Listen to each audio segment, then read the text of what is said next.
دا نبی کریم صلی اللہ علیہ وسلم سیرت پاک باندې مخبره شروع کړې وه او ما وی درته چې اسلام کله خورېدل شروع شو نو د کافرو دشمنی مضبوطه شوه او مخالفتونه هم زیات شروع کړل. یو طرف ته به د نبی علیه السلام سره دشمنی کوله، هغوی له به تکلیف ورکو، د هغوی صحابو له به تکلیفونه ورکول، او بل طرف ته به جرګې م کولې. لکه یو جرګې ابو طالب صاحب له راوسته، ابو طالب له جرګه راوسته او د مکې دا غټ غټ کافران لوی لوی مشرکان پکې و، ابو جهل او عتبه او شیبه دا خلک ټول پکې شامل و. جرګه یوه نه وه، 3 جرګې یې راوستې وې. نبی علیہ السلام ته ابو طالب سړی ولېږه او پیغمبر علیه السلام یې راوغوښته. دا ټوله جرګه ورته ناسته وه. ابو طالب په عربو کې مشرم او خلکو به قدر هم کو، او پیغمبر علیه السلام یې ماشوم هم لوی کړی دی. د بچو نه به زیات د نبی علیه السلام قدر کو، عزت به کو، او پیغمبر علیه السلام هم داسې به ورته کتل لکه د خپل پلار په شان دی. جرګې چې څنګه راوستله نو نبی علیه السلام جرګې سره ودرېد، نو ابو طالب د جرګې مخکې نبی علیه السلام ته وایي چې دا قوم راغلی دی ورواره، تا سره جوړه کول غواړي. کور په کور دشمني جوړه شوه، قوم په قوم دشمني جوړه شوه او لوی مسله پیښه ده، قوم د سره جوړه کوي. خو د پیغمبر علیه السلام مبارک عادت به دا و چې چا به خبره کوله نو هغوی به غږ نه کو تر څو چې به سړي خپله خبره نه وه خلاصه کړې. کاکاجي وایه دوی راغلی دي، دوی وایي که ستا دا ورواره دا خپل څه مسله چیړي او پیسې یې پکاري، نو چې څومره پیسې دی وایي موږ وله راغونډو ورکو وله. که ښځه غواړي نو په مکه کې د ګوته کېږي چې د چا لور یې خوښوي موږ ورکو. هغه زمانه کې دا پابندي نه وه چې یوه ښځه او که 2 دي او که 3 دي. عربو کې دا 4 ښځې دا پابندي وروستو راغلې ده چې 4 نه زیاتې ښځې به څوک نه کوي. کومه جینۍ یې خوښوي، د چا لور یې خوښوي، ګوته دې کېږدي. موږ له فخر دی په دې نه، ځکه نبي علیه السلام خو ډېر ښایسته او ښکلی و او د لوی قوم سره هم تعلق و او هوښیار هم و قابل هم و. نو موږ دا په شرطونو نه ورکوو، موږ دا فخر ګڼو. دا زموږ دپاره لوی عزت دی چې زموږ د یو قوم د یو قبیلې جینۍ په ده باندې واده شي. دې چې کومه خوښوي ګوته دې کېږدي موږ وله ورکوو. که دې مشري د دې کلي غواړي، اوس نه موږ مشر دی. که د علاقې غواړي، د مکې نه بار د نور علاقې، یاره هغې کې به موله موږ وګرځو، کوشش به وکړو او مشري به وله را پیدا کړو. خو نور دې موږ سره جوړه وکړي. په څه جوړه به په څه کوو، جوړه ورسره په داسې طریقه کوو چې موږ د ده دین هم نه چیړو. دې پیشه خپل لمونځ یې پیشه کوي دی، دا خپل چې دی کوم عبادتونه وایي دا دې هم کوي، په دا پابندي پې نه لګوو. مرګري چې څه کوي ادب کوي، هغې پابندي پې نه لګوو. خو دا یو پابندي به پې لګوو چې زموږ د دین بد به نه وایي. زموږ چې کوم نظام دی خپل، دا نظام به نه چیړي، دا زموږ دین به نه چیړي. باقي دې د خپل منځ او دس عبادت چې د کم خوښي، بس اپیشه دې پیشه، موږ به دې نه چیړو، دې موږ نه چیړي. ابو طالب چې دا خبرې کله نبی علیه السلام ته وکړلې، نو ابو طالب هم دا خواهش و چې دا جوړه وشي. نو ورته دا ټکي هم پکې ورواره د قوم مقابله نوره ګرانه ده، زم ستړی م نشم کولی او تم نشئ کولی، نو دا جوړه به ښي. تا دې نه چیړې ته دوی مه چیړه، ته خپل دین چلوه، دوی به خپل دین چلی. د دوی د خدایانو او د دوی د دین بد مه وایه، باقي لګیا اوسه خپل کار کوه. نبی علیه السلام پوه شو چې کاکاجي مې هم رانه جوړ لاس اخلي. نو پیغمبر علیه السلام مخ مبارک واړه او د سترګو نه اوښکې وبهېدې چې په ټول قوم کې خو زما دا تره زما سره ولاړ دی، نور ترونه خو ټول مخالف دي. او دا خو مې د پلار په ځای تره دی نو دیم جوړ مانه مخ اړی. نبی علیه السلام مبارک ورته وفرمایل وی کاکا جي دا ټول مشران زما د قوم ناست دي، زما د دغه ذات باندې قسم چې زما ستا د چا په اختیار کې ده چې ما کم دین راوړی دوی پکې د دنیا هم عزت دی او د آخرت هم پکې عزت دی. نقصان پکې څه دی؟ مشري نه غواړم، پیسه نه غواړم، ښځه نه غواړم، دا به زما مشرانی، زه مشري نه کوم، دا زما د قوم مشران دي. او کم دین چې ما له الله را کړی دی کې دي بهتري ده نه پوهېږي، عرب او عجم به د دې خلکو تابع شي. حضرت ابوبکر صدیق ته ونه کته چې د نبی علیه السلام ملګری شو، په ټوله دنیا حکومت نه شو د پیغمبر علیه السلام نه پس. حضرت عمر ته وګوره، حضرت عثمان ته وګوره، حضرت علی ته وګوره رضی الله تعالی عنهم.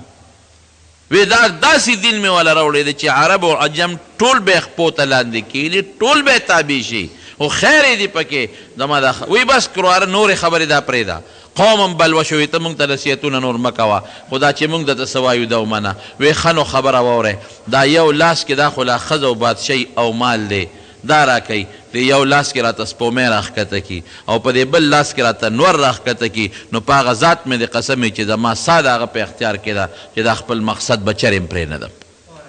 نه پرېږدم. څه به کوم؟ هو الذي ارسل رسوله بالهدى ودين الحق ليظهره على دينه. ټول دینونه به د اسلام د خپو لاندې راولم، اسلام به غالب کوم، هر دین دا به د اسلام تابع کوم. اسلام چې ما له کوم دین الله را کړی دی دا به اوچتوم، باقي دینونه به د اسلام د خپو لاندې اعلالوم، نه پرېږدم نور دینونه، اسلام به غالب کوم. مقصد د نبی کریم صلی الله علیه وسلم سو چې په دې مخ د ځمکه د اسلام غلبه راشي او د دین اسلام غلبه راشي. افسوس څه راله خو بیا تتر بتر شوه. اوس هم موږ اوسیږو ځان ته وایو مسلمانان، اوسیږو د مسلمان په ملک کې دعوه د اسلام کوو، خو د اسلام په مقابله کې نور قصې خوښې د اسلام هم نه دی خوښ. کم اسلام دپاره او کم دین دپاره چې نبی علیه السلام قربانۍ کړي دي، کم اسلام دپاره چې هغې هجرت کړی دی او د کم اسلام دپاره د هغې غاښ مبارک مات شوی دی او د طایف سفر د تویم چې څومره تکلیفونه تیر شوي دي دې له نه هغې خو د مانځه نه منې کوي، خپل مونځ دې کوه، خپل ذکر و اسکار نه منې کوي، خپل ذکر و اسکار دې کوه، خپل صدقې نه منې کوي، دا خپل دې چلوه، دې نه دې نه منې کوو. مونږ والا به نه چیړې. نبی علیه السلام وی خامخا به چیړم، اسلام به اوچتوم، نور دینونه به د اسلام د خپو لاندې کوم، نه پرېږدم نور دینونه، خامخا به کوم. او قوم پیشه او کار پیشه او چې مې مرګ مقرر وي د خدای له طرف نه هېڅ پروا مې نشته. او کاکاجي که ته ما سره نشې ودرېدې تا نه هم ګیله نه کوم، خیر ته به د قوم نه مجبورې اوښکې روانې کړې ولاړ. خدای دې هغه اسلام والا نظام زمونږ په دې وطن کې راولي، هغې له مونږ هېڅ کوشش نه کوو. مونږ هم په ازمونو پسې روان یو، دا فلان کې ازم او دا فلان کې ازم او فلان کې ازم. الله وی نه رضیت لکم الاسلام دینا، ما د ژوند د طریقو چې کوم نظام دله خوښ کړی دی هغه اسلام دی. اسلام د زندګۍ د طریق چلېدو نظام یوازې مونځ او دس اسلام نه دی، یوازې ذکر و اسکار نظام نه دی، یوازې زکات نظام نه دی، یوازې اسلامی جامه نظام نه دی. پیغمبر علیه السلام چې کوم اسلام راوړی دی رضیت لکم الاسلام دینا، کوم اسلام ادخلوا فی السلم کافه، د نوک نه سره پورې بچي ښځې ټول معاشرتي امور انفرادي زندگی دا ټول به د اسلام لاندې تیرو. الله دې زمونږ په وطن کې د اسلام نظام راولي، کوم د پاره چې رسول الله مبارک محنت کړی دی دغه لی محنت کړی دی. د نورو څیزونو نه خو کافرو نه منې که ورسره جوړه کوله، هر څیز کې ورسره ملګرتیا کوله، وی دا به نه کېږي. لیظهره علی الدین کله، زه به دا دین دا په ټولو دینونو غالب کوم. او اقسې وکړله چې اسلام الله په ټولو دینونو باندې غالب کو او د حضور پاک د مصلې نه بیا اسلامي فیصلې به کېدلې. دغه مصله وه د حضور پاک او زناکار ته به ترې رجم میلاوېده، سنګسارېده به، د غل لاس به ترې پرې کېده او ډاکوله به سزا میلاوېدله. دغه مصله وه. پیغمبر علیه السلام دی مصلې له هغه طاقت غوښته، هغه خدای بیا حاصل که، محنت وشو الله حاصل که. د مارونو چې داسې مخې تو که نو ابو طالب ورپسې آواز وکړه، پوه شو بچي په شانې لوی کړی دی. وراره وی دی خوا راشه، ته څه وی چې زه به دنه لاس والمه، هېڅ فکر چې ونه کې د دې ټولو مشرانو د لاس خلاصي زه به در سره یک تنها ولاړ یم، زه خپل کار کوه، خپل هېڅ فکر چې ونه کې زه دنه لاس نه اخلم. ما ته خو د پلار نه یتیم پاتې، ما ته خو د خپل نیکه نه، د پلار نه عبدالمطلب نه، د خپل پلار نه چې ستا نیکو یتیم پاتې، د ستا د پلار نه عبدالله نه ما ته یتیم پاتې، زه تا نشم ضایع کولی، ستا د سترګو اوښ کې کرکڼې نشم لیدلی، هېڅ فکر چې ونه کې. جرګې درې وشوې، نبی علیه السلام سره 3 ځله دوی خپل غټ غټ واړه خو پرېږده، غټ غټ میټینګونه، دا کارنر واړه میټینګونه پرېږده وه، غټ غټ میټینګونه وشو. خو د پیغمبر علیه السلام هم دقه یو خبره و، هېڅ هم نه غواړم، قل ما اسألکم علیه اجرا، په دې خپل میشن پیسه نه غواړم، ان اجري الا علی الله، اجر خو د خدای نه غواړم. ښځې او بچي او هر څه خو د الله په لاس کې دي. ناکام شو، نو چې دې کې ناکام شو نو بیا یو بله فیصله راوړه، بیا رالل، زه وی بیا یو بله فیصله را سره وکړه، داسې به وکړو یو کال به موږ ستا تابع یو، ستا دین به چلو، یو کال ته موږ سره ملګرتیا وکړه زموږ د دین تابع شه، یو کال زموږ نظام، یو کال ستا نظام، یو کال ستا اسلام والا نظام او یو کال زموږ نظام. نبی علیہ السلام دا خو سو د دکاندارۍ خبره نه ده چې یو کال به دکان ته چلی او یو کال به ده چلو، او دا څه ګډه چیلی خو نه دي چې یو کال به ته پیخلې او بل کال به زه پیخلم، او داسې ځمکه خو نه ده چې یو کال یې ته کر او یو کال یې زه کرم، دا خو د عقیدې او د ایمان خبره ده. آیت نازل شو،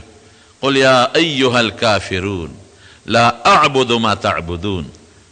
ولا انتم عابدون ما اعبد ولا انا عابد ما عبدتم ولا انتم عابدون ما اعبد لكم دينكم ولي دين. وی بس پته ولګېده چې تاسو زما ملګرتیا نه کوئ او زه خو ستاسو نه کوم، تاسو زما خدای ته شا کړې ده، ما ستاسو بوتانو ته شا کړې ده، زما خپل یو دین ستاسو خپل دین، زه بېخم وځه. چې په دې کار ونه شو، چې په جرګو مو نه شو، دې خو په یو مونږ ته نه رامایل کېږي، نو بس میټینګونه یې وکړل، وی داسې کار کوو چې بس په دې مسلمانانو باندې تکلیفونه ورکې، وهل شروع کې، دا کمزوري وهی او جګړې ورسره وکړې او دا غلامان مریان هم وهی. نو چې دا سلسله شروع شوه نو نبی علیه السلام ته دا پته ولګېده چې حبشه کې یو بادشاه دی نجاشي، اصحمې نومو، هلک ښه سړی دی، انصاف مزاج سړی دی. نو صحابو ته وی داسې وکړئ چې چاته تکلیف وي نو تاسو له اجازت حبشې ته لاړ شئ. نو 11 سړي او 15 کسان د پیغمبر علیه السلام په حکم او په اجازت حبشې ته لاړ. حبشه د جدې چې دا کوم لوی دریاب د جدې سره خوا کې یو طرف ته جده ده، د دې دریاب پورې غاړه یو حصه ده، هلته حبشه ده. لاړل هغه 11 سړي او 15 ښځې څوک دي د هغې نومونه درته وایم. یو پکې حضرت عثمان رضی الله عنه دی، و یو بیبي مؤثره ده حضرت رقیه رضی الله تعالی عنها، دا د پیغمبر علیه السلام مبارکه لور ده، هم ورسره شو عثمان او د هغه بیبي. یو پکې ابو حذیفه دی. ابو حذیفه څوک دی؟ دا د مکې د کافرانو چې کوم سردار و عتبه د هغه زوی دی، پلار یې کافر، زوی دومره تکلیف کې د پلار به و او قوم به و چې ټینګېدی نشي غریب. حبشې ته حضرت ابو حذیفه رضی الله عنه د عتبه زوی او د هغه ښځه مو سره وه، سهله د ښځې نوم و، سهله د سهیل لور. سهیل ځان له لوی کافر دی په هغه وخت کې، هغه سره هم ښځه ده. یو بل کس و ابو سلمه به یې ورته وی او د هغه ښځه وه حضرت ام سلمه رضی الله تعالی عنها. دا ام سلمه رضی الله عنها بیا وروسته خدای پاک د پیغمبر علیه السلام نکاح راوستې ده، ابو سلمه او د هغه ښځه ام سلمه. یو بل یو صحابي دی حضرت عامر ابن ربیعه او هغه سره هم خپله ښځه وه، لیلا یې د ښځې نوم و، لیلا بنت ابي حبشه، د هغه ښځه ورسره. یو بل صحابي دی حضرت ابو صبره رضی الله تعالی عنه او هغه سره هم خپله ام کلثوم بنت سهیل، د سهیل لور ده. یو بل صحابي دی حضرت عثمان ابن مزعون رضی الله عنه چې دا د پیغمبر علیه السلام رضاعي رورم و. او د مدینې منورې هجرت چې وشو نو لومبې پکې دا غریب وفات شوی هم دی، عثمان ابن مزعون. مدینې ته چې هجرت وشو لومبې دی وفات شو او پیغمبر علیه السلام مبارک د ده قبر ته کېناست نو ژړلې، او بیا چې قبر یې وله تیار که نو نبی علیه السلام یو صحابي ته ورشي یو تیږه راوړه چې په دې سر یې وله کېدو په دې قبر چې زه پې دا خپل ورور پېژنم. تیږه درنه وه چا نه شول اوچتولی نو نبي علیه السلام په خپله پاسېد صحابي وایي د حضور پاک د هغه سپینو لیچو هغه منظر مې اوس هم په سترګو کې دی چې لستوڼي اوچت کړل او هغه تیږه یې راواغېسته او په قبر یې ورته کېښوده وایي په دې به د خپل لور دا قبر پیژنم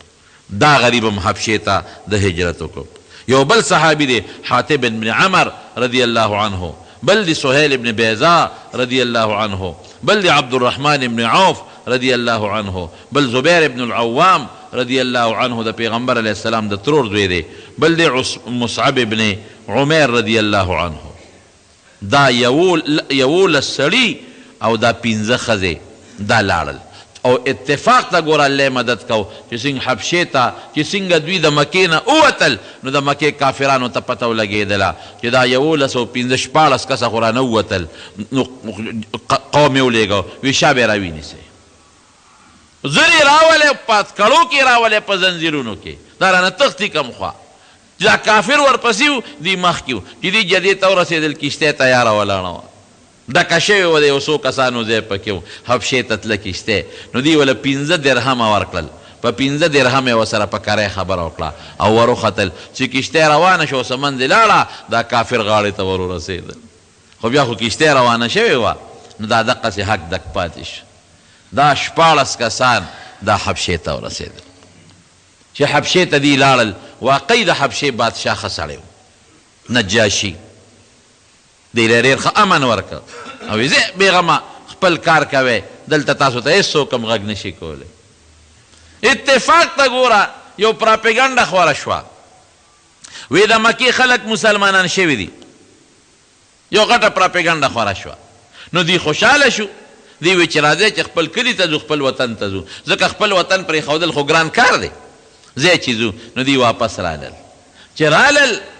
نو هغه خبره دروغ ختلې وه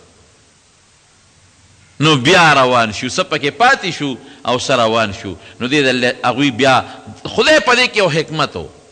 دی واپس راوستل دی دپاره الله چې د نور مسلمانانو ته د حبشي صفت وکړي او دا کم کمزوري دي په مکه کې د چا بېوسه خلک دی بې قومه خلک دی یا د قوم خلک دی خو خپل پلارانو رشته داران یې نه پرېږدي نو چې دا ټول حبشې ته لاړ شي نو دوی رالل دي صفتونه وکړل د حبشې چې ډېر نیک بادشاه دی او ډېر ښه سړی دی او ډېر ښه ژوند پکې مونږ تېر کړ نو دوی څه پکې واپس شو او څه پاتې شو نو په دویم هجرت کې 18 سړي او 19 ښځې حبشې ته روان شو 18 سړي 19 ښځې وې د هغوی د نومونو لوی فهرست دی نومونه درته نالم 18 کسان او 19 سړي خو چې دوی څنګه لاړل نو کافرانو څه چل وکړو هغوی وی یاره داسې کار دی چې دا خو د دې ځای نه به یو مسلمانېږي او حبشې ته به ځي هسې نه د حبشې بادشاه ملګري نه شي په بل غم ونړو نو هغوی یو 2 کسان منتخب کړل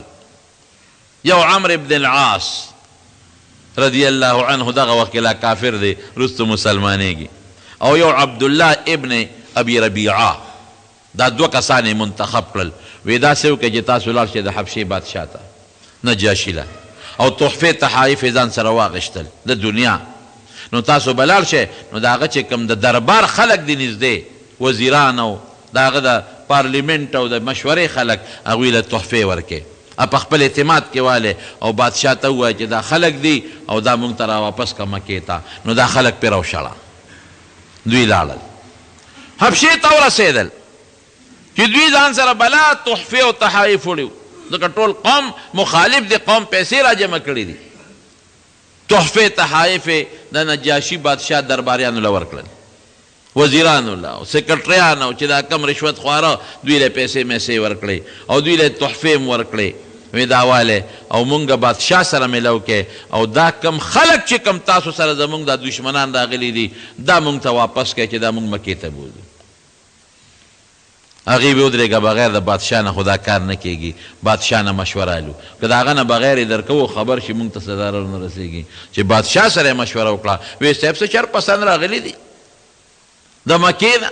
او هغوی پسې د مکې یو ډله راغلې ده یو 2 غټ غټ مشران دي هغوی وایي چې دا مونږ له واپس که نو صاحب که دې خوښوي نو دا شر پسند هسې دلته مونږ ته شر جوړ نه کړي دا به ورسره واپس کړو نجاشي وي څنګه د ما د اجازت نه بغیر یې واپس کوې راولې 2 ډلې راولې دغه تاسو چې ورته شرپسند وایې دا هم راولې او چې دا څوک ورپسې راغلي دي دا هم راولې زه ورسره یو څو خبرې کوم. حضرت جعفر رضی الله عنه د پیغمبر علیه السلام د تره زوی هم په دې ډله د مسلمانانو کې دی او وایي چې موږ راغونډ شو نو موږ رپېدو چې یا خدایه دا به اوس څه کېږي د نجاشي دین خو هم جدا دی زموږ دین خو هم جدا دی او دا خو دي تحفې تحایف هم راوړي دي او درباریانو له یې ورکړي دي او نجاشي له ځان له تحفې راوړې وې رښتیا هم واپس نه کي څه به وایو صحابو میټینګ کو چا وې دا ځکه تپوس پر انوس کوي د عیسی علیه السلام عیسی علیه السلام خو د خدای پیغمبر موږ منو او دوی خو ته خدای وایي دا نجاشي او دا حبشې والا دا به څه کېږي لوی ازمایش دی فیصله په دې وکړه چې رښتیا به وایو رښتیا وکړه چې څه خیر دی که نه قسم دی که دا په بل څیز کې شته دی په رښتیاو کې ډېر لوی خیر تاسو ته عبدالقادر جیلاني رحمت الله علیه د رښتیاو قصه نه ده معلومه هغه غلو چې قافله ګیره کړله ټول یې لوټ کړل درته وایي بچې تا سره څه دي وایي ما سره دومره دومره پیسې دي وایي کوم ځای دي وایي دې کې پرتې دي چې ویې کتل وایي خلک پیسې پټوي او ته موږ ته الوې غلو ته پیسې ښې دا ولې وایي مور راته وایي چې بچې دروغ به نه وی دروغ نه ټول غله چې څومره ډاکوانو د عبدالقادر جیلاني رحمت الله علیه په لاس یې بیعت وکړو د هغه خدای مریدان کړل او ټولې قافلې ته خپل مال واپس کړو رښتیا به وی دروغ به چرې نه وی دروغ د خدای دشمني ده دروغ ډېره لویه ګناه کبیري ده الله خفه کول دي بنده خوشحاله او الله خفه کې داسې به چرې هم نه کې خدای دې رانه خفه نه شي فیصله په دې وکړه چې جعفر ته دا جعفر څوک د حضور پاک د ابو طالب زوی دی مسلمان دی وی اشتیا به وایو ډېره ښه ده چې څنګه دا دوه کافران چې کم لیږلي یو دا مخکې تلي دربار کې ناست دي او درباریانو ډېر صفت هم کړی دی او ډېر قدر یې مولا وکړو دی کې دا مسلمانان وردن نه شو چې دې څنګه وردن نه شو نو دی وی السلام علیکم ورحمت الله وبرکاته د نجاشي دربار ته چې به څوک ته نو سجده به یې ورته کوله کافر چې ورغلل هغوی ورته سجدې وکړې مسلمانان چې ورغلل سلام یې واچو بس درباریانو ورته وایي صاحب موږ درته نه وایو چې دا کبرجن شرپسند دی او مشرکانو کافرانو مو وایي صاحب ودې لیدل ستا د دربار دا قدر دی عزت یې دله داسې وکړو چې څوک راځي تا ته سجده کوي او دوی درته څه دوه درې ټکي ووایي سجده یې راته ونه کړه نجاشي غوسه کو نجاشي د مسلمانانو نه تپوس وکړو وایي دا ما ته هم سجده ولې ونه کړه او دا څه ټکي ما ته ووایي وایي صاحب موږ یو کس دی زموږ پیغمبر دی هغه موږ ته دا تعلیم را کړی دی چې کله هم یو بل سره ملاقات کوې نو یو بل ته به دعا کوې السلام علیکم ورحمت الله وبرکاته او دا تعلیم را کړی دی چې ما سوا د الله نه بل چاته به سجده نه کوي دا موږ ته خپل پیغمبر ښوولی دی وی صاحب اوشله دا خلکه درباریان ورته وایي وی چپ تاسو نه پوهېږئ صبر وکړئ تحقیق به کوو هغې نه پس به نورې خبرې کوو تحقیق به کوو وی ښه وایه که نه تاسو ولې دلته راغلی دی حبشې ته او دا قوم در پسې راغلی دی مطالبه کوي مانه چې دا موږ سره کا څنګه راغلی څه چل دی حضرت جعفر ابن ابي طالب پاسید یو ډېر ښایسته ښکلی تقریر وکړه د نجاشي په دربار کې او دربار لګېدلې ټول وزیران او امیران او ګورنران او دنیا ناسته را او دی پاسید او دا تقریر یې وکړ وی ای بادشاه موږ هغه قوم چې موږ به مردارې خوړلې موږ به د کاڼو سجدې کولې او چې یو کاڼی به خوښ شو په لاره به تېرېدو اب هم راواغېشته جیب کې به م واچو د هغې سجده به م کوله زوړ به م وغورځو او چې کاڼي به نو نو موږ به یو شګې را یو ځای کړې چیلی به م پې ولشله او په هغې ته به م سجدې کولې او غلاګانې به م کولې او ډاکې به م کولې او قافلې به م لوټلې او زناکانې به م کولې دا زموږ ژوند او په معاشره کې هره بدعملي چې وه ټوله په مونږ کې وه داسې بدعملي چې په دنیا کې داسې نه وه چې مونږ دې نه کړې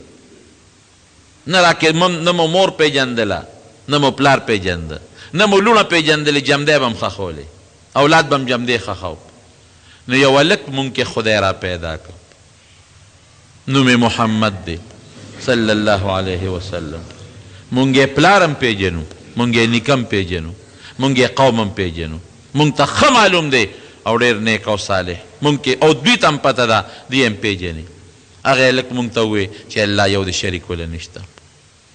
او زه د خدای رسول یم، ډاکې به نه کوې، غلا به نه کوې، د مشر به قدر کوې، عزت او احترام به کوې، ما سوا ته سجده به نه کوې، د خیر او د شر مالک الله دی، بل څوک نه دی. او که د الله تابعداري مو کړه جنت به درکوي، او که د خدای نافرماني مو کړه دوزخ به درکوي. لوڼه به جمدی نه خښوئ، کنځل به نه کوئ. او چې کم انسان مونږ به ظالم چې به ظلم وکړو د هغه په ځای به یو بېګناه سړی رونیوه، بېګناه به د بل په ځای نه رانیسئ. دا خبرې راته وکړئ، مونږ د هغه ملګري شو. او دوی وایي تاسو ولې ملګري شوي یې؟ حضرت جعفر ورته بیا یو ټکی وایي، وی صاحب دې نه تپوس وکړه دې خلکو نه چې مونږ چېرته غلامان یو د دې خلکو، که مونږ د دوی غلامان یو نو بېشکه د دوی نه را تښتېدلي یو، نو بیا هم وله ورکه. دوی نه تپوس وکړه مونږ د دوی غلامان یو. نجاشي د هغې نه تپوس وکړو، وی دا هم غلامان دي؟ هغې وی نه نه نه، غلامان خو نه دي، دا خو اصیلان دي او د مکې د قوم مشران دي. وی ښه دویم تپوس دې وکړه، که مونږ مرګ کړي مړ م کړي او د دې را باندې وینه پوري نو بیا هم وله ورکه. نجاشي ته تپوس وکړو، وی دوی څه مرګ کړی دی؟ وینه پې ستاسو پورې ده؟ وی نه نه نه نه نه، هېڅ قسمه زمونږ پې وینه نه ده پورې او نه یې مرګ کړی دی. وی ښه درېیم تپوس ته وکړه، که مونږ غلا کړی او ردي نه تښتېدلی یو، مال هم ترې راوړي نو بیا هم وله ورکه. نو هغه ته بیا تپوس وکړه لکه څه مال یې ده نه راوړی دی؟ وی نه نه نه، یو روپۍ هم را نه راوړی، یو قیرات هم نه دی راوړی، مړ هم ته نه دی کړی، مال هم ته نه دی راوړی، عزت ته موله تاوان نه دی رسولی. نو دوی په څه بنیاد مونږ ځان سره بوتلل غواړي؟ څه چل شوی دی چې دوی مونږ له سزا راکوي؟ زمونږ خپل دین نه دوی خپل دین. نجاشي ورته څه وایي حضرت جعفر رضی الله عنه ته، وی دا پیغمبر چې درته کومې خبرې کوي د هغې نه لږ غوندې ما ته اورولی شي، دی چې درته څه وایي اورولی شي؟ حضرت جعفر وی بلکل. حضرت جعفر وایي سوچ مې کو چې قرآن ورته د کوم ځای نه وویم، کوم ځای نه وویم. وی اتفاقا کاف ها یا عین صاد ذکر رحمت ربک عبده زکریا،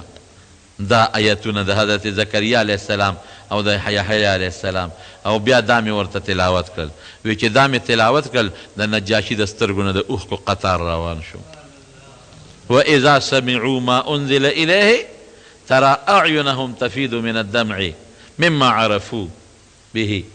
چې کله د قرآن تلاوت دی خلکو ته شروع شي د سترګو نه د اوښکو قطار بیا بیږي. وی جړل، وی صاحب بس اپوی شو د مکې کافران او درباریان چې نجاشي له خو یې نرم کو. نو فورا وی صاحب د عیسی علیه السلام تپوس ته وکړه. مطلب یې دا و چې عیسی علیه السلام ته خو ته خدای وی او دوی خو ته د خدای بنده وی، دوی کې به راګیر شي. نو هغه ورته وی ستاسو د پیغمبر د عیسی علیه السلام متعلق څه خیال دی؟ حضرت جعفر وی ما ورته ووی چې زمونږ پیغمبر وی چې عیسی علیه السلام د الله بنده او د الله رسول دی، د خدای زوی نه دی. وی وګوره چې کنه ستاسو خدای ته د خدای بنده وی، دا عقیده ده. او درباریان هم غصه شو او وزیران هم غصه شو، ځکه خو عیسایانو زمونږ خدای ته د خدای بنده وی. نجاشي وی غلی کینه، یو ډکې روچت کو، یو معمولی غوندې ډکې روچت کو او داسې کړې. وی قسم مې د الله په ذاتي چې دا د عیسی علیه السلام متعلق څه وی، عیسی علیه السلام د دې نه دومره هم زیات نه دی. ټکې ویلې دي او اډر یې وکړو وی چې څومره تحفې تحایف هم ځان سره راوړي دي، وی دا ټولو ته واپس کړې، زه په مخامخه دا زما میلمانه دي. اوسه پورې عام خلکو اوس د نجاشي بادشاه میلمانه شو دا مسلمانان، لکه میلمنو غوندې به په حبشه کې دې ژوند تېروي. بدو کې ښه شوه او وی زه په رشوت تاسو ما دوکه کوئ. نجاشي وی ما ته دا بادشاهي په رشوت نه ده میلاو، دا خدای را کړې ده. او واقعي حضرت عایشه صدیقه رضی الله عنها یو روایت دی، هغه د دې متعلق فرمایي وی چې نجاشي وی چې دا بادشاهي ما ته په رشوت نه ده میلاو. وی د دې څه مطلب دی؟ وی د دې نجاشي بادشاه د اصحمه نوم یو د پلار و یو یې ترو، دې د پلار نه یک تنها او د تره یې 12 زامنو. نو قوم یې دا خبره خوښوله چې دا بادشاهي زمونږ په دې قوم کې پاتې شي، چې دا بل خوا منتقل نشي. نو د دې نجاشي دا پلار هغې وې که دا نجاشي دا پلار مړ شو خو بادشاهي نیغ دې زوی لځي دې نجاشي لځي دې اسحمه لځي او اسحمه که مړ شو نو لاندې خو بل څوک نشته نو بادشاهي به زموږ د قوم نه بل خوا لاړه شي نو راشه د دې نجاشي دا پلار به مړ کو نو بادشاهي به یې د رور ته پاتې شي نو د رور یې 12 زامن دي نو چې هغوی خلاصېږي نو ډېره زمانه به پکې تېروي بادشاهي به قوم کې پاتې شي د نجاشي پلار یې مړ کړ چې مړ یې که د نجاشي تره ته بادشاهي پاتې شوه د حبشي هر بادشاه ته به نجاشي وي د ده نوم اسحمه و هغه تره ته یې بادشاهي پاتې شوه دا الک ډېر هوښیار و د نجاشي د تره ډېر لوی خدمت وکړو او دی پروا ونه ساتله چې زما پلار دې قوم وجلی دی ډېر زیات خدمت وکړو ډېرې ښه مشورې به یې کولې او د بادشاه چې کوم خپل 12 زامن و دی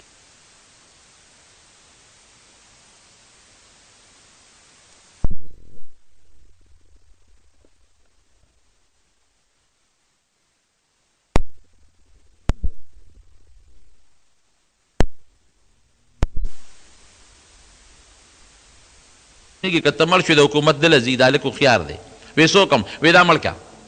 وی نه د ده پلار مړ که اوس را باندې د غریب دا زوی وجنی وی ښه دې دربار نه وباسه وی داسې به وکړم نو یو سوداګر په لاره روان و هغې راوسته نو دا نجاشي دی پې په 600 درهمه خرڅ کړ وی دې د وطن نه وباسه دا زمونږ غلام دی اتفاق ته ګوره د خدای شان ته ګوره په هغه شپه هغه تره چې و بادشاه مړ شو چې مړ شو وزیرانو میټینګ وکړه وی دا زامن خو یې ټول لوپران دي دي له خو بادشاهي نه شو ورکولی هغه هلک راغوښتل غواړي نو لاړل هغه سوداګر پسې ګرځېدل هغه یې را پیدا کړ نو واپس یې دې راوسته او دې په بادشاهۍ باندې کښېنه مفت کې نو نجاشي وایي د مکې کافرو ته وی دا بادشاهي ما ته په رشوت نه ده میلاو ما له خدای را کړې ده تاسو ما په رشوتونو دوکه کوئ زه خدای م بیخ د هغه تحفو وباسه سرمنې ما پسې د مکې نه په تحفو کې راوړي دي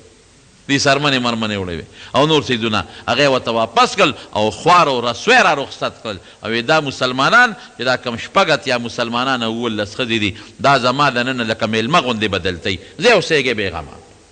نو صحابه کرامو خوشحاله دا صحابه بیا کله رالل دی چې کله نبی علیه السلام مبارک هجرت وکړه د مکې نه مدینې ته نو دی مدینې ته بیا رالل هم حضرت جعفر ته پاتې شوی دی دی وروستو راغلی دی حضرت جعفر سره د یوې ډلې په هغه وخت واپس شو چې کوم وخت کې خیبر فتح شو 9 هجري و په هغې کې راغلی دی او دا باقي صحابه کرام چې کله مدینې ته حضور پاک هجرت وکړ نو دی مدینې منورې ته رالل او چې مدینې ته راتلل عجیبه خبره وه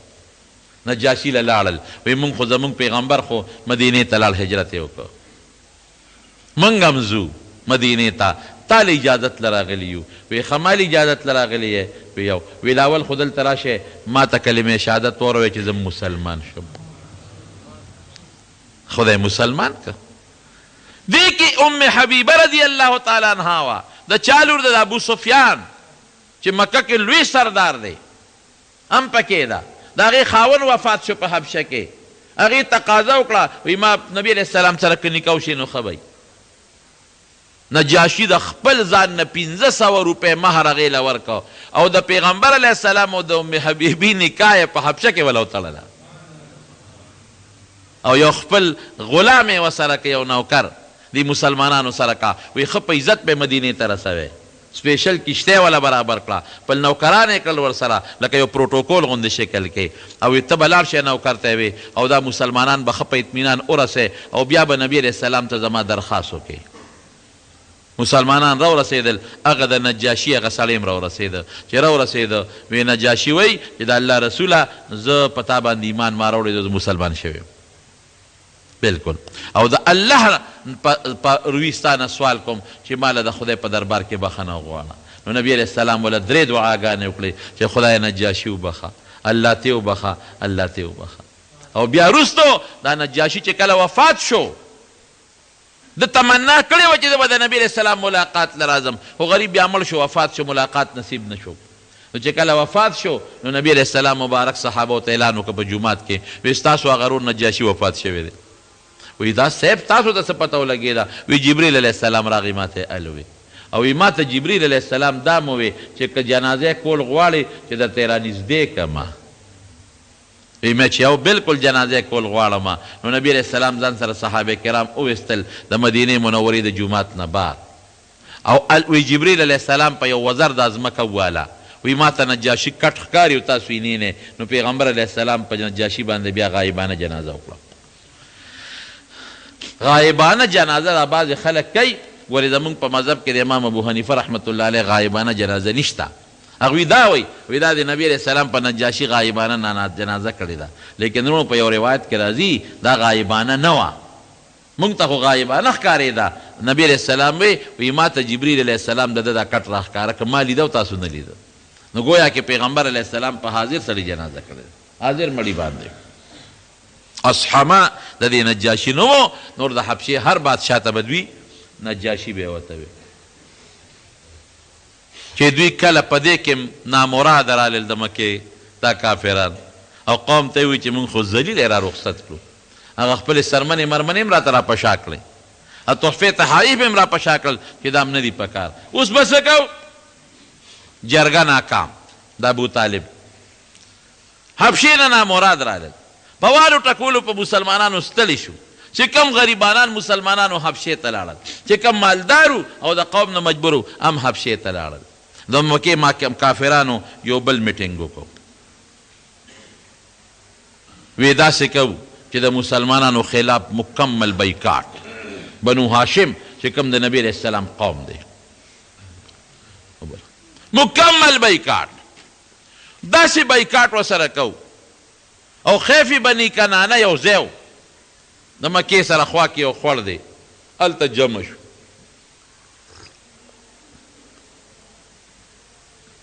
هلته جمع شو د مارونو لږ تعاون وکړئ ښه. جومات کې زمونږ کار تقریبا انشاءالله رنګ روغن نه بغیر په خلاصېدو دی. ډېر زیات کار هم په جومات کې وکړه، برم پرش واچو او دا جنګلې منګلې هم تاسو ته پته راولګېدلې. نو زمونږ باندې ډېر قرضدار یو، یو پیسې مول یو بل نه راغشتې دي، یو بل نه موله پیسې راغشتې دي او هغه مو دا قرضې مردې خلاصې کړي دي. نو تاسو مهرباني وکړئ، مونږ خو تاسو ته وایي چې بار مونږ چندې نه غواړو، خو چې کوم ستاسو څه وس کېږي د خدای د رضا دپاره، نو دا جومات ته لمونځ هم پکې کېږي او د حفظ درس هم پکې شروع دی، او بره به خصوصا د حفظ درس کېږي. نو لږ غونې تعاون وکړي. بل زمونږ یو نیت دی جومات ته بل هم دی، مونږ ته د دغه ډېر لوی مسله ده د لوډ سپیکر چې کله بجلي نه مونږ ته مسله ده. نو جنریټر مونږ له پر اوس کال چې اغشت دی، خو شور کوي ډېر زیات. اراده مو دا ده چې دی یو پی ایس والو هغه ښي په هغه شور هم نه کوي. نو که د چا وس کېږي او پر رالې واغېسته خو ډېر به ښه شي. یو پی ایس چې هغې سره بیټري لګي، او که نه نو دا مو نیت دی ورته، نو مهرباني وکړئ لږ یو پوټې تعاون پکې وکړئ ښه. به هر کیف میټینګ یې وکړه په خیف بني کنانه کې، وی د مسلمان خلاف بایکاټ کوو. نو فیصله په دې وکړه چې نه به ورسره خبرې کوو مسلمانانو سره،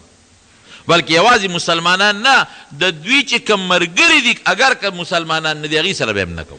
نه به خبرې کوو، نه به پې سلام اچو، نه به جواب اخلو، نه به پې شی خرڅو، نه به ته شی اخلو. مکمل بایکاټ، دا سوشل بایکاټ چې ورته وایي. اشمانو چغې مه وهئ، سوشل بایکاټ چې ورته وایي دا به کوو. تنګ شو مسلمانان، ځکه چې په قوم کې د سره څوک خبرې نه کوي. نو د ابو طالب یو دره ده شعب ابي طالب، هغې ته مسلمانان منتقل شو. او اتفاق ته ګوره چې دوی کله بایکاټ فیصله وکړه نو یو کاغذ یې ولیکه، او په هغې کاغذ د دې کافرانو ټولو مشرانو سردارانو دستخط یې وکړې، او د بیت الله په درشل باندې هغه کاغذ ټک و چې دا زمونږ د مسلمان خلاف فیصله ده او دا هم دلته ټک واله. نو چې چا هغه کاغذ لیکلی و د هغه نوم دغه و دا څه ورته ویلې کېږي، د هغه نوم ځان سره هیر شو، هغه چې و هغه د عکرمه زوی د پلار نو خو عکرمه دی، خو به هر کیف نوم راته نه دی یاد دی وخت کې. هغه چې چا خط لیکلی و هغه خدای په لاسو شل کو، هغه له خو رب العالمین هغه سزا ورکړه. خو مسلمانان تنګ شو، نو شعب ابي طالب ته منتقل شو. هلته به یې څه کول، نه پې چا شی خرڅو، نه د چا شی اخیسته، نه چا خبرې کولې، نه څوک ته جواب اخلي. نو دومره تنګ شو مسلمانان، دومره چې وی مونږ به د اونو دا پاڼې خوړلې او دا کبلې به م را شکولې، په دې به م خپل وخت تېرو. او یو صحابي وی ما باندې خو دومره تکلیف راغی چې یو ځل مې په لاس په ځمکه د شپې تپاو نو سلون غوندې شي باندې مې لاس ولګېده ډېر اوږې ومه وی روچت مې کو په خوله مې ور ومنډه او شخوند مې پې ووو وی پته راته ونه لګېده چې څه شي او خېټې ته مې څه لاړل یو بل صحابي وی سرمن مې ومونته سرمن نو یا مې راوړله نو وی او مې سوځوله ایرې مې ترې جوړې کړې نو وی هغې ایرې به مې لږې لږې خوړې په هغې مې خپله ګزاره کوله دا ژوند د صحابو او دا لږ نه دا د سن 7 هجري نه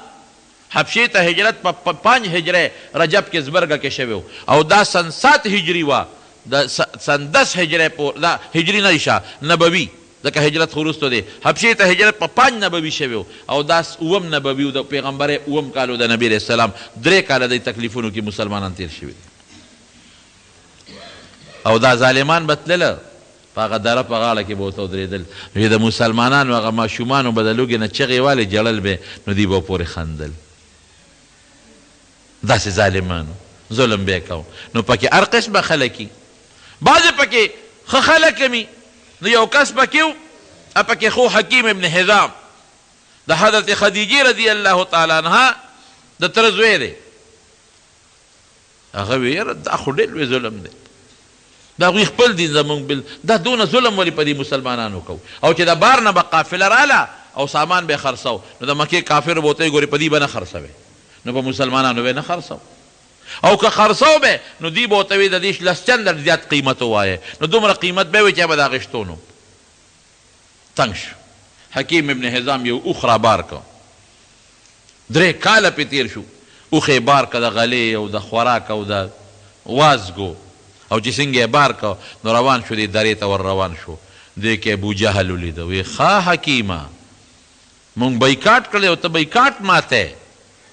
ته جوړ مسلمان یې تا هم ورسره ملګري کو او هغه اوښ یې ترې د لاسه ونیوه او واپس یې ترې روان که چې دا کار دو که ابوالبختري دی هم کافر دی حکیم بن حزام هم کافر دی ابوالبختري هغه وی چې یاره دا څه وشو ابوجهل ته وی ستا په دې کې څه کار دی وی نه مونږ فیصله کړې ده وی ستا د قوم خلک کوو نو تا به دا فیصله نه کوله دا خو زمونږ تربوران او رشته داران دي نو ځکه دا فیصلې دي کړي په جګړه شو ابوالبختري او لینده ورسره و هغې اوچته کړه ابوجهل یې په دا سر و سر یې وله وینې جګړه جوړه شو هشام ابن عمر دا یو بل کافر و د هغه هم پکې رشته دار و هغه د شپې یو اوښ د سامان نه ډک او درې ته بوته پټ او دغسې وروشړ مسلمانانو ته بعضې پکې بس دا یو خدای پاک داسې یو کار جوړول چې دا بعضې ښه صالحان صالح معنا مسلمان نه لکه اخلاقي طور چې کوم ښه خلک وو هغوی را یوځای شو چې را یوځای شو وی دا فیصله ماته و دا مسلمانانو سره ظلم دی اخوا ته نبی کریم صلی الله علیه وسلم ابو طالب ته وی ابو طالبه وی ما ته الله تعالی یو اطلاع را کړې ده یا څنګه ده وی خدای پاک ما ته د اطلاع راله چې کم کاغذ دوی لیکلی دی او د بیت الله په دروازې ټکوالی دی نو هغه وی نو خوړلی دی یو د خدای نوم پاتې او باقي وی نو خوړلی دی ورشه کافرانو ته ووایه نو چې هر کله هغه وی نو خوړه او کاغذ ختم شو نو د دوی شي لال ختم شو د دوی هغه کاغذ دستخطونه ختم شوي دي ابو طالب راغی د مکې کافرانو ته دا خبر وکړه دوی خو یې نه اورېدل خبرې ورسره نه کولې هلته بعضې هلکانو نوجوانان او بعضې پکې انصافداره مو هغې وی نه دا بایکاټ ختمو فیصله په دې شوه وی هلکه دا دې چې څه وایي ابو طالب دا خبره واورئ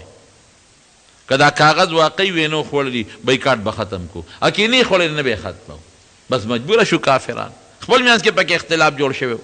چې کاغذ یې څنګه را خلاص که ویې سپړده نو د الله د نوم نه ما سوا چې څومره حرفونو ټول وی نو خوړلي بایکاټ ختم شو دا 3 کاله مسلمانانو په دې دره کې دا بایکاټ د ژوند تیر که او د اونو پاڼو په درب او په کبل یې خپله زندګي تېره کړه د څه د خاطره د اسلام د خاطره د دین اسلام د خاطره د اسلام داسې په اسانه نه دی راغلی چې کله پیغمبر علیه السلام بیا حجة الوداع وکړو د حج نه فارغ شو نو نبی علیه السلام وی داسې به وکړو چې هغه خیف بني کنانه چې کوم دی هغې کې به مونږ لږه دمه کوو د شکریې د وجې نه صحابه ټول راغونډ کړل وی یو وخت کې دې ځای کې زمونږ خلاف د بایکاټ فیصله شوی او زمونږ خلاف کاغذ دلته لیکلی شوی دی اوس خدای هغه علاقه مونږ له راکړه نو مونږ د الله شکریه ادا کوو نو پیغمبر علیه السلام په هغې کې لږه غوندې دم هم کړی و زمارونو دې دوران کې حضرت ابوبکر صدیق رضی الله تعالی عنه څومره لوی سړی دی مجبوره شو روان شو حبشې ته وی زه حبشې ته ځم هجرت کوم چې په لاره روان شو یو کافر دی ابن دغنه په مخه ورغی ابوبکر څه کې وی بس قوم مې نه پرېږدي زم حبشې ته نه ستا غوندې سړی چې ته زموږ نه بار تلی شي ته خو ډېر ښه سړی ته خو د کونډو رونډو خدمت کې یتیمانانو ښېګړه کې او خلکو سره احسانات کې راځه تا ته به څوک هم غږ نه کوي زه دله امن در کوم ابن دغنه راغی او د مکې په ټولو سردارانو وګرځېد وی ابوبکر ولې وباسئ حبشې ته یې شړی ابوبکر خو ډېر ښه سړی دا چې ښه ښه ده نه ټول لاړل زموږ په دې قوم کې څه پاتې کېږي کافرانو ورته څه وی داسې کار دی ابوبکر موږ پرېږدو غږ ورته نه کوو خو ده د کور مخکې ځان له جوماتګۍ جوړ کړی دی او په هغې کې دی لګیا دی هغه خپل سبق وایي قرآن او حضرت ابوبکر صدیق چې به کله هم د قرآن شریف تلاوت کو جړل به یې ورسره ډېر نرم دل نه موږ یریږو زموږ ښځې ورته ودرېږي او زموږ بچي ورته ودرېږي نو اصلا زموږ ښځې او زموږ بچي چې ته مسلمانان نشي نو موږ دله امن ورکوو ابن دغنه چې تا امن ورکه زموږ هم امن خو ته دا مهرباني وکړه پناه م وله ورکړه ته دې پوه کړه چې دې دا خپل قرآن کور دننه پټ وایي ابن دغنه راغی ابوبکر ته یې وی ګوره ما دله پنۍ درکړه څوک به هم درته غږ نه کوي خو ته مهرباني کوه دا خپل قرآن او دا مونځ دې کور کوه وی ډېره ښه ده اوس دې راوستې یو څو ورځې دننه خپل مونځ کو قرآن به پکې لوسته بس ټینګ نه شو بیا بار راووته د دروازې مخې ته هغه جوماتګي کې به یې مونځ کو او پس تلاوت د قرآن شریف به یې پکې کو او جړل به یې ورسره څومره د کافرانو ښځې بچي به تېرېدل ورته به ولاړو نو کافر لاړه دغه ابن دغنه پسې وی تا وله پنۍ ورکړې وه او شرط یې پېښې و ابوبکر د خپل شرط نه خلاف ورزي کړې ده خو بیا راوتېرې د دروازې مخکې لګیا دی او هغه خپل قرآن لولي او جاړي ورسره داسې وکړه چې د دې خپل شرط ته پابندي پې ولګوو چې دې کور کې دننه کوي او که نه کوي نو موږ یې ښکاره نه پرېږدو ته ترې خپل امان واپس واله ځکه که موږ وله ډب ورکوو نو دا ستا بېعزتي دی تا وله امان ورکړی دی ته ته امان واپس که موږ پیشه ابوبکر پیشه موږ یې بار قرآن اورېدو ته نه یو تیار هغه راغی ابن دغنه ته یې وګوره تا له خو ما امان درکړی پنۍ مې درکړه ما دې ذمواري واخیسته نو تا د خپل شرط خلاف ورزي وکړه بار بیا راووتې وی نشم صبرېدی د خدای قرآن پټ نشم لوستلی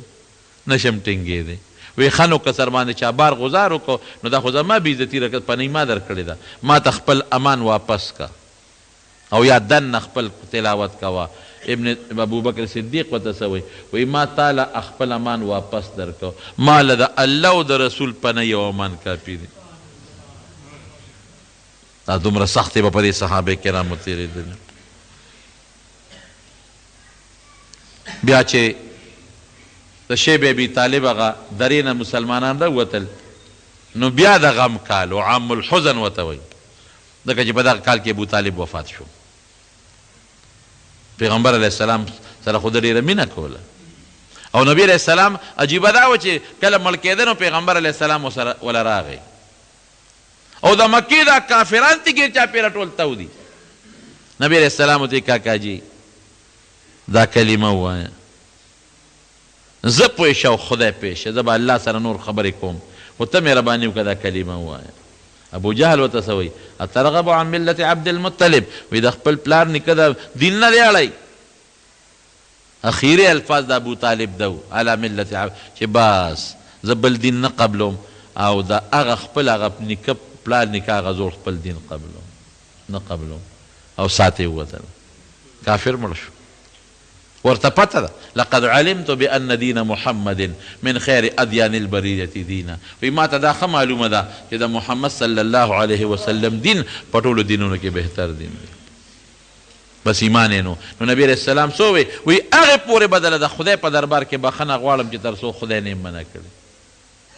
نو قرآن شریف کې الله آیتونه نازل کړل ما کان للنبي والذین آمنوا ان یستغفروا للمشرکین مسلمان سړی او پیغمبر دا به کافر له بخښنه نه غواړي کافر خدای نه بخي